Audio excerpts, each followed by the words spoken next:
René Magritte direbbe: se si ne passa un Pokémon, questo non è un Pokémon. Perché questo disegno qui, questo personaggio di finzione che identifichiamo con il Pokémon Charizard, ormai è molto, molto di più. È un'icona. Se Pikachu è quasi un logo, riconoscibile come lo swoosh per Nike, allora Charizard è Michael Jordan, l'atleta che ha fruttato di più al brand. Dalla leggendaria carta di Mitsuhiro Arita, simbolo globale del collezionismo pop, al mai dimenticato Charizard di Ash, il terzo episodio della mia enciclopedia, il Pokémon preferito del vostro Pokémon preferito, perché tutti, in fondo, vorrebbero be like Zard. Bentornati amici, sono Axo e credetemi, questa non è una puntata facile. Diventare così amati e importanti per alcuni significa necessariamente diventare antipatici e odiati per altri. Parliamo di un Pokémon che ha una sua statua a San Paolo in Brasile, una via dedicata a Las Vegas e una specie di ape che porta il suo nome. No, non sto scherzando. Charizard ad oggi potrebbe sembrare quasi un bullo nell'universo Pokémon. E la stessa Game Freak, dandogli 2 mega evoluzioni diverse, infinite apparizioni nel trading card game, o più in generale quasi sempre molto più spazio rispetto a Venusaur e Blastoise, parrebbe aver cavalcato questa narrativa da un certo punto in poi. Ma non è stato sempre così. D'altronde, se sappiamo e ci ricordiamo che Pokémon ha inizio come un semplice videogioco RPG giapponese che Nintendo nemmeno voleva pubblicare, convinta che non avrebbe mai fatto successo, allora forse ricorderemo anche il professor Oak dire che tra i 3 Pokémon iniziali Charmander è senza dubbio il più difficile da allenare. Magari per voi oggi non ha senso, perché quasi tutti abbiamo vissuto una narrazione diversa intorno a Charmander, Charmeleon, Charizard. Ma una volta lo starter fuoco della regione di Kanto era una sorta di simbolo di riscatto. Prende schiaffi da tutti per metà gioco, ma poi diventa un possente drago dall'aspetto intimorente e fiero. Pensate, nel libro Rebuilding Attachments with Traumatized Children dell'autore Richard Kagan, Charizard viene utilizzato come esempio di personaggio eroico di finzione con cui fare immedesimare i bambini vittime di traumi. Certo, è il concetto alla base dell'evoluzione Pokémon la chiave, e ci sono mostri che forse funzionerebbero addirittura meglio, come ad esempio Magikarp e Gyarados, ma tant'è. Ci tenevo a riportare questo passaggio sul libro di Kagan che ho trovato su Wikipedia perché, secondo me, ad oggi è difficile vedere Charizard in quest'ottica. Ma credo possiamo affermare con una certa fermezza che da Game Freak fu pensato proprio così. Sì, perché Atsuko Nishida, di cui abbiamo già parlato nella puntata su Venusaur, è la mano mamma anche di Charmander e Charizard. E anche se il compito assegnato era di creare una componente di mostri carini contrapposti ai kaiju di Ken Sugimori, lei gli starter li ha fatti a rovescio, e almeno per Charizard ne abbiamo l'assoluta certezza. E che vuol dire a rovescio? Che non è partita da Charmander per disegnare la linea evolutiva, ma da Charizard. Perché, stando proprio alle sue parole, voleva che i bambini rimanessero sorpresi nel vedere la simpatica lucertolina di fuoco diventare un possente drago. Che questo possente drago poi non sia davvero il Pokémon più forte di tutti e non ci vada nemmeno vicino è troppo semplice da dire oggi, lo sappiamo. Ma provate a dirlo a un bambino dell'epoca che magari aveva appena sbustato il leggendario Charizard set base di Mitsuhiro Arita. L'unico Pokémon del set base assieme a Zapdos con un attacco che infligge danno a 3 cifre. Ragazzi, quel turbo fuoco toglieva 100. Devo ricordarvi come si ragionava all'epoca sui Pokémon più forti? No, perché Venusaur e Blastoise toglievano 60 e 40. Sì, lo so che Blastoise è 40 più e arrivava fino a 120, ma tanto non so leggere. Capitolo 1. Charizard nel trading card game. Quanto tempo avete? No, perché questo signore qui a The Pokémon Company lo vedono con un grosso simbolo del dollaro al posto della faccia quando si parla di carte. E mica solo loro, anche i famosi affaristi di sta minchia sono pronti a farvi pagare un comodo sovrapprezzo per qualunque cosa abbia stampate quelle 9 lettere sopra. Quelle giuste, Charizard, in inglese, perché sia mai noi Glurak e Dracafeu non li vogliamo. Inutile girarci attorno. La carta numero 4 su 102 del set base è la carta Pokémon più importante di sempre, e non è nemmeno in discussione. Il magnifico Charizard di Mitsuhiro Arita è, probabilmente, la cosa più vicina al santo graal della cultura pop contemporanea. Per qualcuno, addirittura, non sei un vero fan Pokémon se non ne hai mai toccato uno. Sì, sono un servo anche io. Poi, che non sia la carta più bella di sempre, siamo d'accordo. Però, sincero amici, con onestà intellettuale bisogna riconoscere che non è difficile capire perché goda di questo status leggendario. Oh, è stupenda, c'è poco da fare. Finché non ve ne girate una tra le mani è difficile da capire, ma questa carta qui è come l'anello. Sì, quello del Signore degli Anelli. Quell'anello, ma non la carta, quello vero.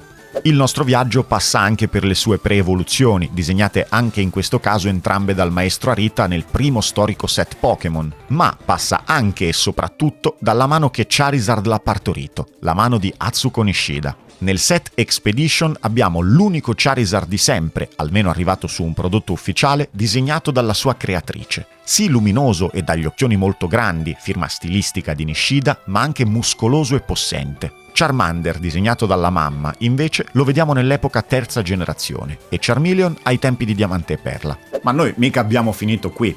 Allacciate le cinture. A completare l'epoca classica del trading card game abbiamo l'iconico Dark Charizard del set Team Rocket, dalla mano niente di meno che di Ken Sugimori, e lo Shining Charizard di Neo Destiny di Hironobu Yoshida. Durante le E-Series, oltre al già citato Charizard di Expedition, c'è il Charizard cristallino di Saito, che vi farà diventare poveri solo guardandolo, ma anche il bellissimo Charmeleon di Tomokazu Komiya. Nelle serie X possiamo partire leggeri con il Charizard di tipo Elettro Acciaio Specie Delta, o il Charizard X del set Rosso Fuoco e Verde Foglia. Ma poi c'è anche il Charizard Gold Star di Fukuda, che è Charizard, Shiny e di tipo buio. Serve che aggiunga altro?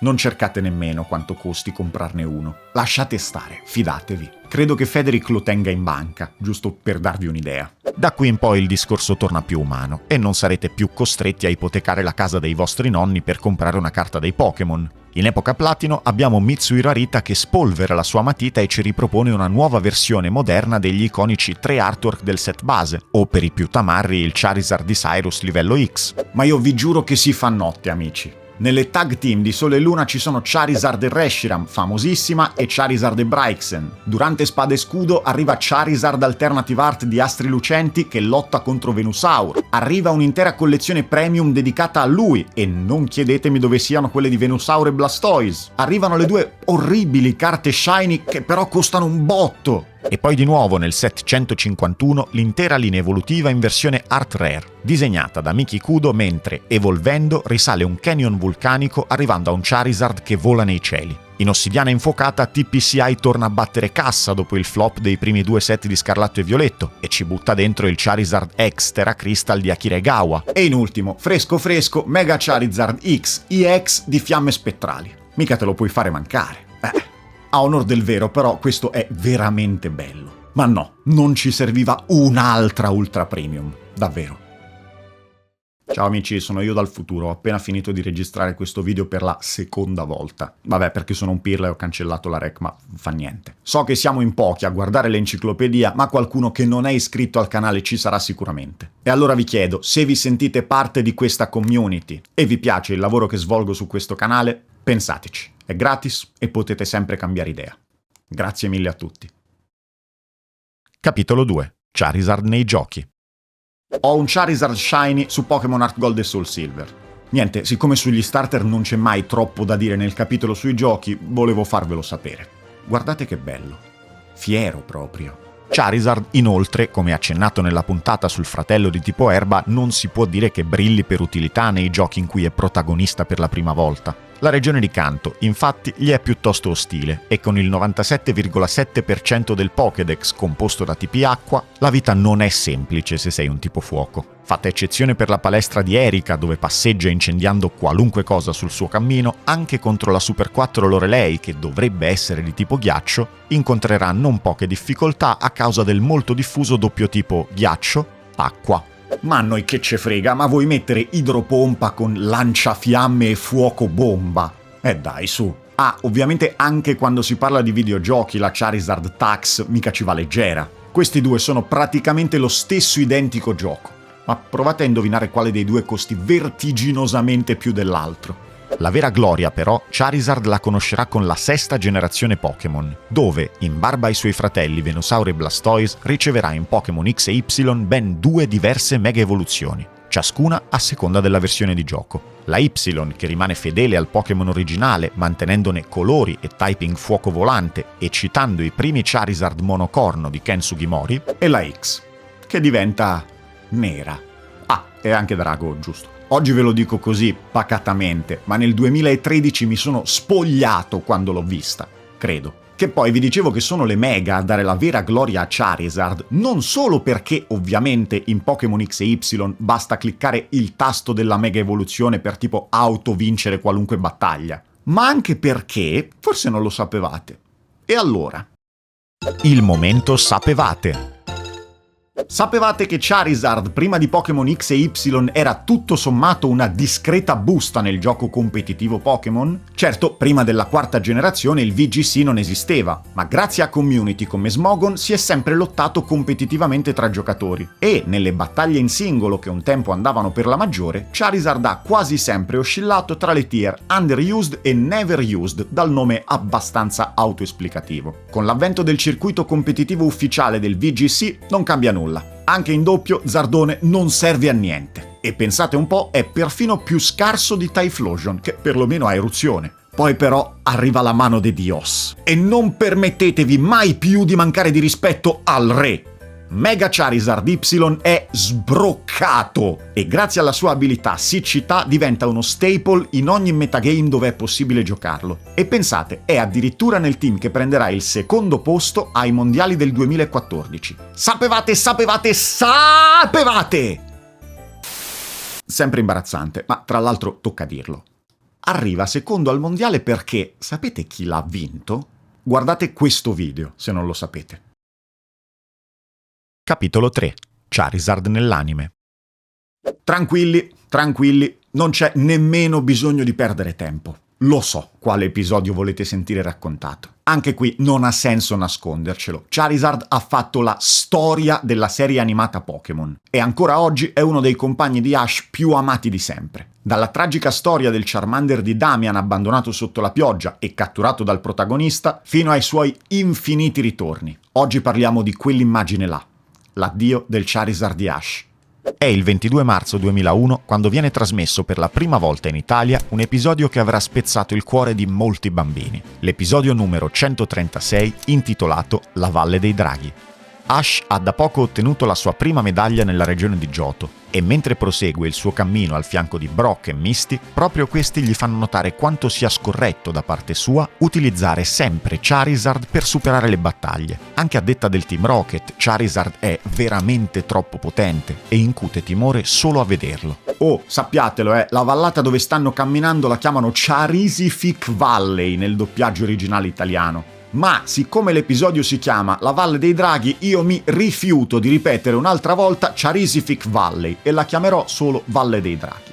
A un certo punto, nel canyon della vallata, i tre protagonisti si imbattono in una signorina vestita succinta e ovviamente Brock si fa subito avanti. La ragazza sembra essere un'allenatrice di Pokémon e non un'allenatrice qualunque, visto che con il solo olfatto riesce a dedurre la presenza di un Charizard nella squadra di Ash. Ecco allora che facciamo conoscenza con il suo Charizard, un esemplare femmina di nome Charla, che traina un dirigibile e ha un simpatico fiocchetto rosa. Sul dirigibile del Charizard di Lisa, però, così si chiama la ragazza, proprio non c'è posto, e Ash è costretto a provare a volare per la prima volta sul dorso del suo drago di fuoco. Ricorderete, e se non lo ricordate ve lo ricordo io, che il leitmotiv del Charizard di Ash per tutta la serie animata è che non gli obbedisce. Tra il carattere balordo dello starter e la evidente poca destrezza di Ash nel domare le teste calde, non c'è verso. Oh, non lo ascolta mai!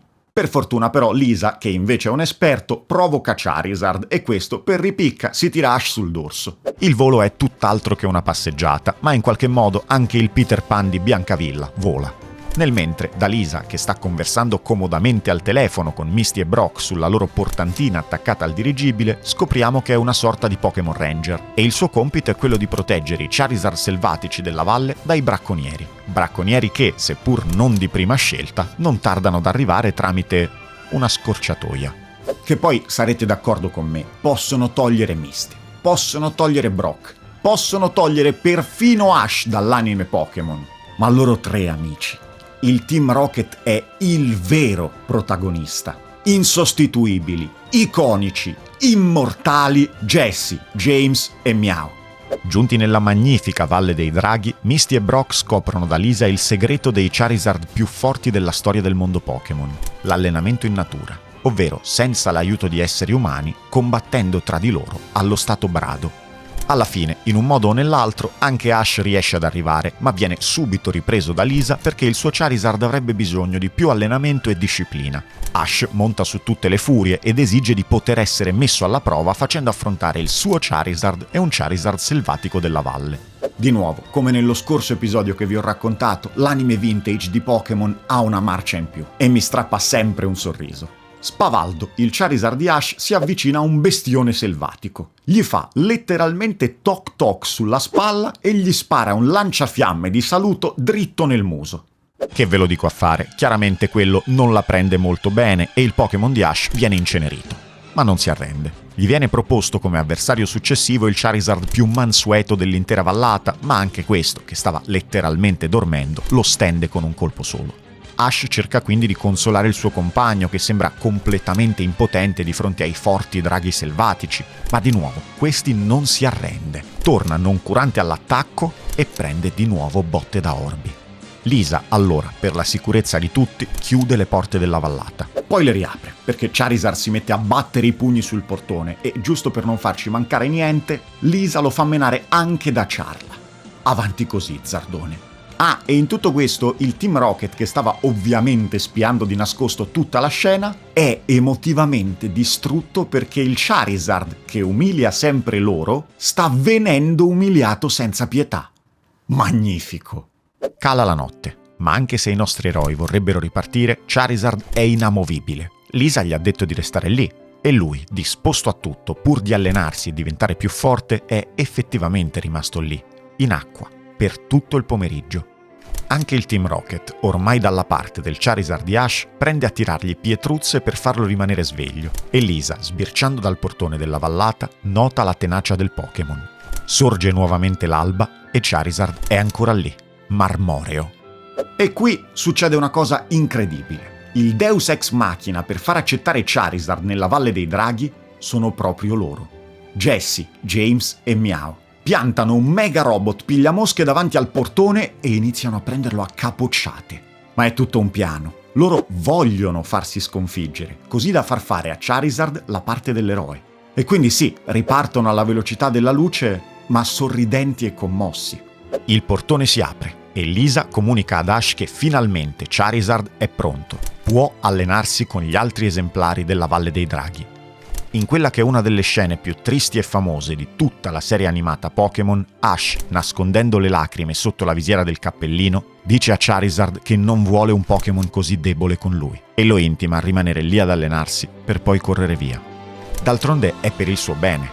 Ash sa che solo così il suo Pokémon potrà crescere e diventare più forte. E questo, signori, era il mio piccolo tributo al Pokémon più importante di sempre, dopo Pikachu. Avrei potuto dedicargli un trattamento speciale come fa sempre The Pokémon Company, ma no, sono contento così. Giusto che, con il dovuto rispetto, riceva le stesse attenzioni che abbiamo dedicato a Venusaur e che dedicheremo la prossima volta a Blastoise. Scusa Zardone e grazie per tutti i bei ricordi. A presto!